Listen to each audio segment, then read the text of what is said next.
श्री गणेशाय नमः। श्री सरस्वत्यै नमः। श्री गुरुभ्यो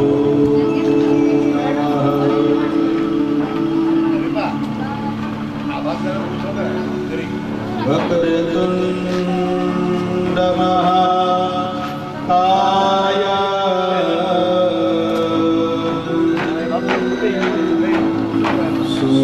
सूर्यकोटि समप्रभ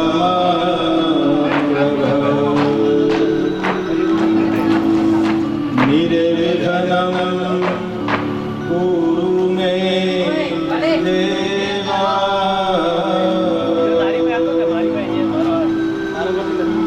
सर्वकार्येषु सर्वदा।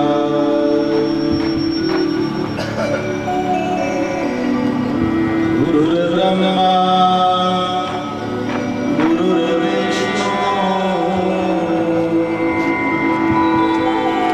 गुरुर्देवो महेश्वरः।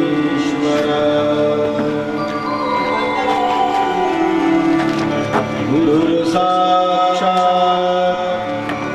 परब्रह्म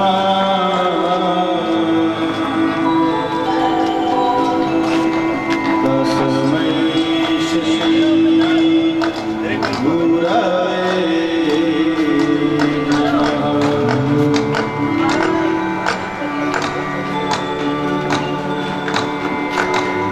श्री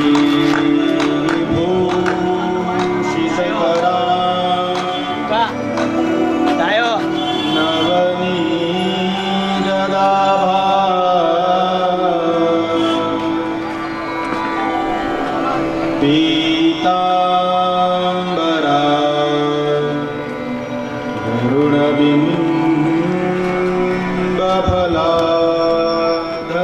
गरुडबिम्बफलाधरोष्ठा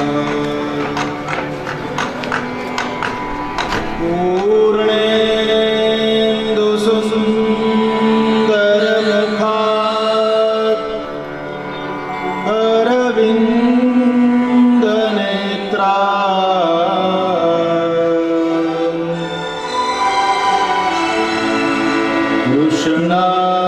कृष्णात्परं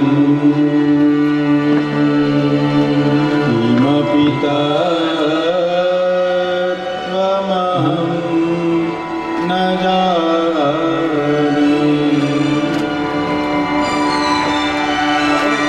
कृष्ण त्वदीयपदपङ्कजपञ्जरान्ते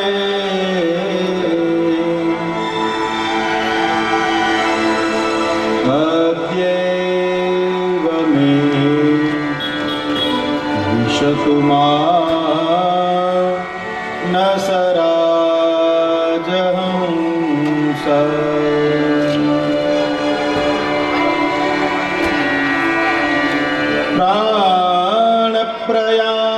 प्राणप्रयाणसमये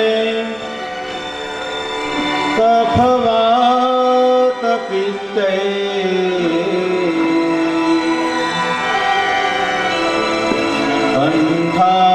अन्धावरो घनविधौ स्मरणं कुतस्ते।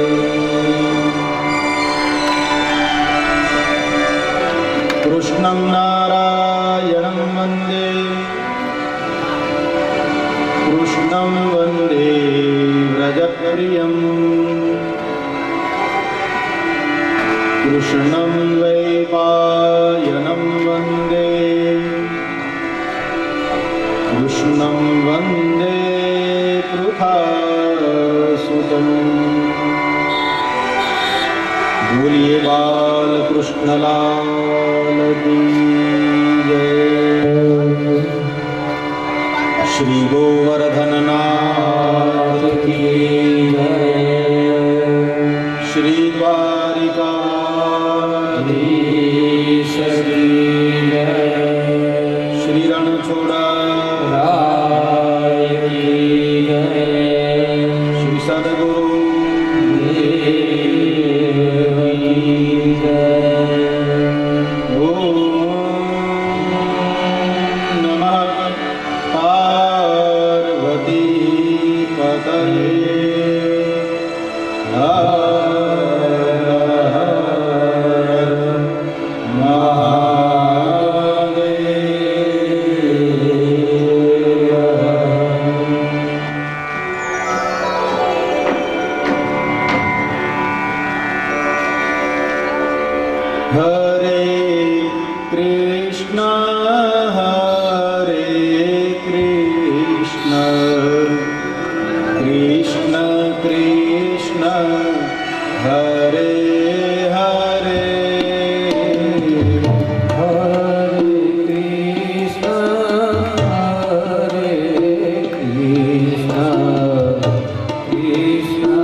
Ram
श्री भागवत भगवान की जय। सच्चिदानंद रूपाय विश्वोत्पत्त्यादिहेतवे तापत्रय विनाशाय श्रीकृष्णाय वयं नमः।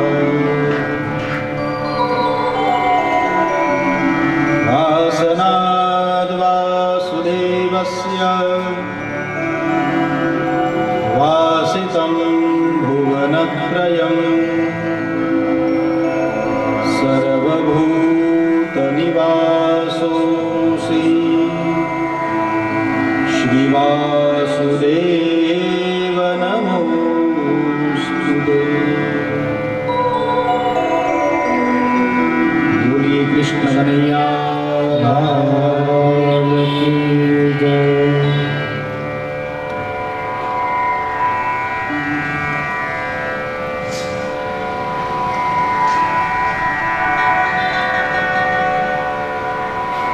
परम कृपाळु भगवान श्री कृष्णना चरणों वंदन करी भगवाननी प्रत्यक्ष वाङ्मयी मूर्ति स्वरूपे श्री भागवत भगवानना दर्शन करी परम श्रद्धेय परम वंदनीय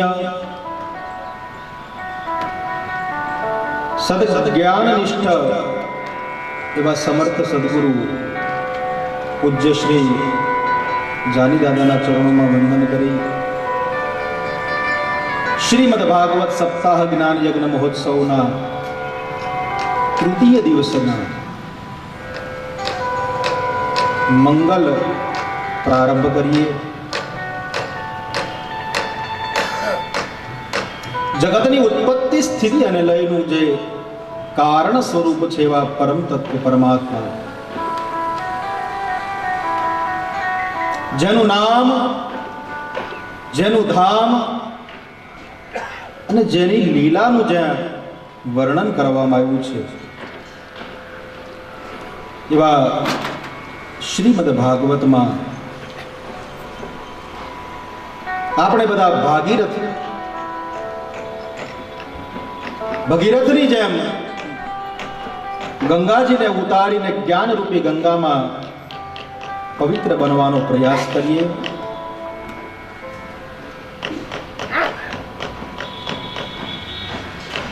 परब्रह्म परमात्मा प्रत्येक चैतन्याभिन्न જ્યારે માયાને ધારણ કરે છે ત્યારે ઈશ્વર બને છે।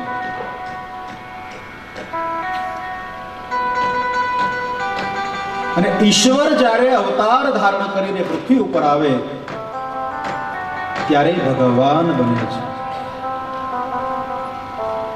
બ્રહ્મ ઈશ્વર અને ભગવાન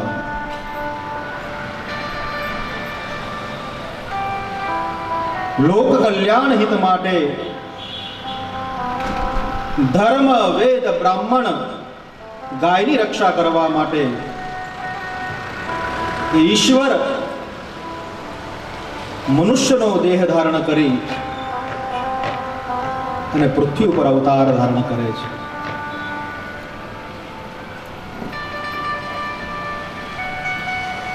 ભગવાનની ત્રિગુણી જે માયા છે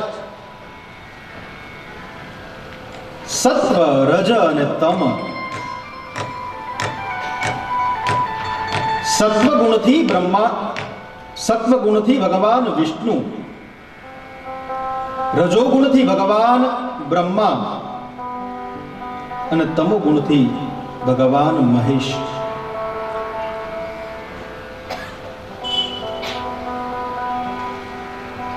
ત્રિગુણી માયાથી જે ઈશ્વર તત્વ છે એ છે બ્રહ્મા વિષ્ણુ અને મહેશ।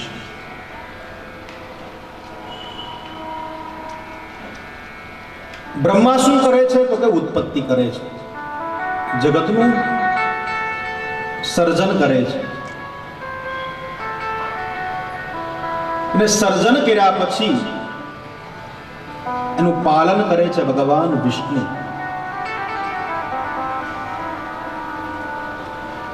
સર્જન કરે છે, પાલન કરે છે, પણ વિસર્જનનું કામ કરે છે મહેશ.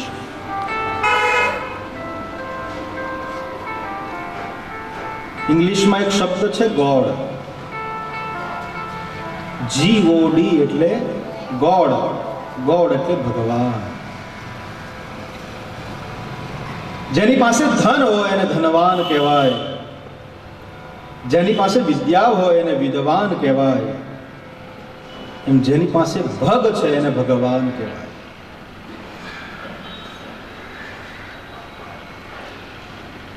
ઐશ્વર્ય પણ 6 પ્રકારના છે. ભગ એટલે ઐશ્વર્ય, અને ઐશ્વર્યને જે ધારણ કરે છે એ ભગવાન છે.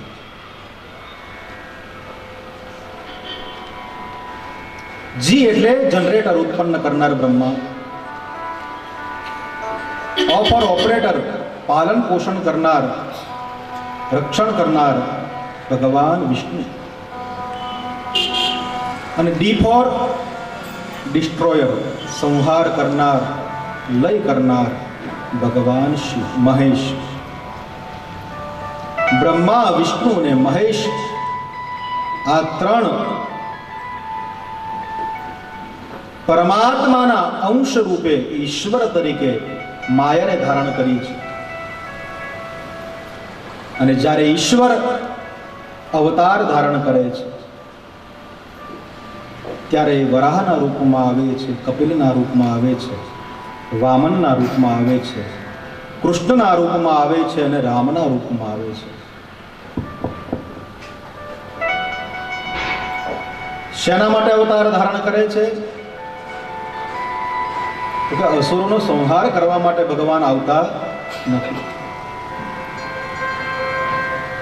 ભગવાન ને પૃથ્વી ઉપર અવતરણ કરવા માટેનું એક જ માધ્યમ છે, ભક્તોની સહાય કરવા માટે, ધર્મની રક્ષા કરવા માટે ભગવાન અવતાર ધારણ કરે છે. જન્મ લેતા નથી. વિપ્રધેનુ સુર સંતહિત લીન્હ મનુજ અવતાર, નિજ ઈચ્છા નિર્મિત તનુ માયા ગુણ ગોપાલ.